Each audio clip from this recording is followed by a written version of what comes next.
مختلف سیاسی پارٹیز کی ایکٹیویٹیز بڑھ گئی اور مختلف علاقوں میں سیاسی ایکٹیویٹیز جاری ہیں. جو یو ٹی میں جتنی بھی پارٹیز ہیں تمام ایکٹیو ہو گئی ہیں. جہاں اس کا ہم خیر مقدم کرتے ہیں پولیٹیکل ایکٹیویٹیز کا، لیکن وہاں کچھ باتوں کی وضاحت کرنا بہت ضروری ہے. آپ نے دیکھا ہوگا کہ نیشنل کانفرنس کا کل جو بیان آیا جس میں یہ کہا گیا کہ اگر ہم 2014 میں حکومت میں برسر اقتدار ہوتے تو شاید یہ حال ریاست جموں کشمیر میں نہیں ہوتا ہے، جس کی وجہ سے 35A اور 370 یہاں سے ہٹایا گیا اور بہت سے ایسے واقعات تھے.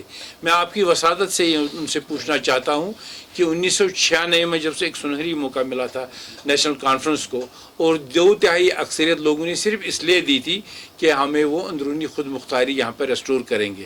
اس کے بعد ریاستی اسمبلی کا ریزولوشن پاس ہوا.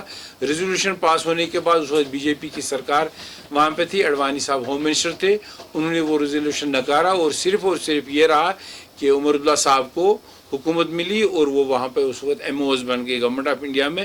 اس لیے یہ بات آج کہنا ہے کہ ہم پروٹیکٹ کرتے یہ اس کی نفی کرتا ہے. اور اس سے پہلے بھی جتنے بھی قوانین یہاں پہ آئے حکومت ہند کی طرف سے وقتاً فوقتاً گورنرس رول میں، کانگریس رول میں، اس کے لیے بھی نیشنل کانفرنس نے یہ کہا تھا کہ ہم ان قوانین کو لے کر کمیٹی بنائیں گے. بیگ صاحب کی صدارت میں ایک کمیٹی بنی، ٹھاکر دیوداس صاحب کی صدارت میں ایک کمیٹی بنی، لیکن کوئی قانون واپس نہیں ہوا. تو وقتاً فوقتاً جتنے بھی قوانین آئے اس کے بدلے 1984 میں جب ان ڈیموکریٹکلی فاروق اللہ صاحب کو گرایا گیا، نتیجہ یہ ہوا کہ 1986 میں انہوں نے پھر ہاتھ ملایا کانگریس کے ساتھ اور یہاں پہ حکومت بنائی، جس کے نتیجے میں یہاں پہ مف کریٹ ہوا اور حالات خراب ہو گئے. اور اب اسی پی ایچ ڈی کا ایک حصہ جہاں وہ یہ آج کہتے ہیں، ان کے جو نمائندے ہیں وہ کہتے ہیں کہ ہم نے کبھی نہیں کہا تھا کہ ہم 370 اور 35A کو واپس لائیں گے. کیا یہ پھر خالی بی ڈی سی اور ڈی ڈی سی الیکشنز جیتنے کے لوگوں کے ساتھ یہ بات رکھی گئی تھی؟ کیا یہ پھر ایک بار دھوکہ دی نہیں ہے؟ تو اس لیے ہم آپ کی وساطت سے لوگوں تک یہ بات پہنچانا چاہتے ہیں کہ وقت آ گیا ہے کہ ان کو سمجھنا چاہیے کہ غلط کیا ہے، صحیح کیا ہے، اور ایک بار پھر ہمیں لوگوں کو اور ہم کو بیوقوف نہیں بننا چاہیے.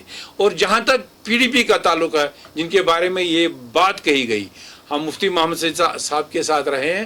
اس وقت جو انہوں نے فیصلہ لیا اس کے خلاف آج انہی کے پارٹنر نیشنل کانفرنس کہہ رہے ہیں، اور پی ڈی پی کی طرف سے کوئی سادہ سا بیان بھی نہیں آیا. وہ اتنے اپولوجیٹک ہیں اس ڈیسیژن پہ. اس کا مطلب ہے ان کو بھی شاید لگتا ہے یہ فیصلہ غلط ہوا تھا، چونکہ ہم اس وقت اس پی ڈی پی میں خود بھی شامل تھے اور ایک وائڈر اسپیکٹرم میں یہ فیصلہ ہوا تھا. اور شاید 370 اور 35A کو بی جے پی نے مانا تھا بیک برنر پر رکھنا، لیکن یہ سارا جو توڑ پھوڑ ہو رہا ہے یہاں پہ لوگوں کو ایک بار مسلیڈ کرنے کے لیے اور اپنے جو کیے ہوئے پہ ایک کور کرنے کے لیے یہ سارا کچھ ہو رہا ہے. اس لیے ہم نے سوچا یہ ان باتوں کا آپ کے ساتھ ہم وضاحت سے یہ آپ کے ساتھ شیئر کریں گے.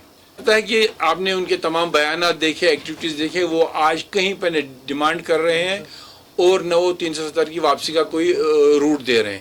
جہاں پہ ان کو لگتا ہے کہ ووٹ کی ضرورت ہے وہاں پہ یہ بات وہ کرتے ہیں.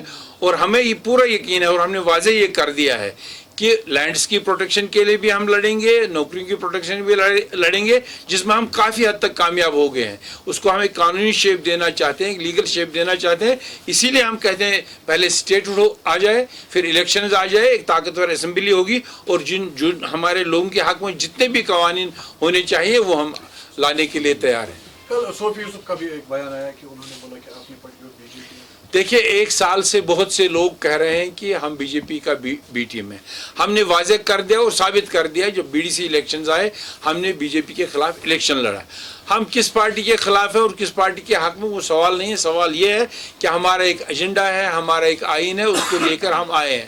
اور مجھے امید ہے آپ لوگوں یہاں کے رہنے والے لوگ خود یہ سمجھیں گے ہم کہاں پہ کھڑے ہیں. ان کے کہنے سے ہمیں کوئی فرق نہیں پڑتا اور مجھے امید ہے ہماری زبان سے سننے کے بجائے آپ لوگوں سے سنیں گے کہ ان کی کیا وقت ہے اور ہماری کیا وقت ہے.